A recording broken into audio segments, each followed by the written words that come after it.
ഇന്ത്യയുടെ ആദ്യ കൃത്രിമോപഗ്രഹമായ ആര്യഭട്ട. ഇന്ത്യയുടെ ആദ്യ കൃത്രിമോപഗ്രഹമായ ആര്യഭട്ട 1975 ഏപ്രിൽ 19 USSRലെ കോസ്മോസ് 3M റോക്കറ്റിൽ അസ്ട്രാഖാൻ ഒബ്ലാസ്റ്റിലെ കപുസ്റ്റിൻ യാർ വിക്ഷേപണ കേന്ദ്രത്തിൽ നിന്ന് വിക്ഷേപിച്ചു. 2025 ഏപ്രിൽ 19 ഇതിൻ്റെ 50ാം വാർഷികം ആഘോഷിച്ചു.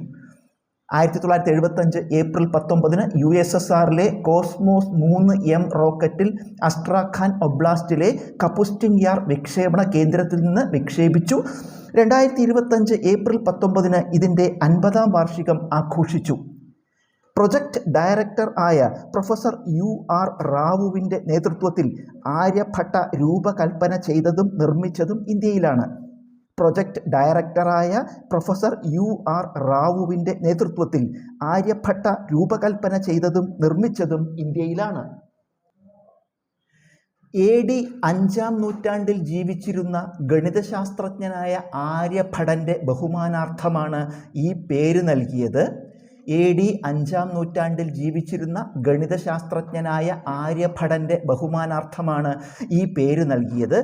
ISRO chairman professor Satish Dhawan നിർദ്ദേശിച്ച 3 പേരുകളിൽ നിന്ന് പ്രധാനമന്ത്രി ഇന്ദിരാഗാന്ധിയാണ് ഈ പേര് തിരഞ്ഞെടുത്തത്. ISRO chairman professor Satish Dhawan നിർദ്ദേശിച്ച 3 പേരുകളിൽ നിന്ന് പ്രധാനമന്ത്രി ഇന്ദിരാഗാന്ധിയാണ് ഈ പേര് തിരഞ്ഞെടുത്തത്. 360 കിലോഗ്രാം ഭാരമുള്ള ആര്യഭട്ട 1992 ഭൂമിയുടെ അന്തരീക്ഷത്തിൽ തിരിച്ചെത്തുകയും തുടർന്ന് കത്തിയമരുകയും ചെയ്തു. 360 കിലോഗ്രാം ഭാരമുള്ള ആര്യഭട്ട 1992 ഭൂമിയുടെ അന്തരീക്ഷത്തിൽ തിരിച്ചെത്തുകയും തുടർന്ന് കത്തിയമരുകയും ചെയ്തു.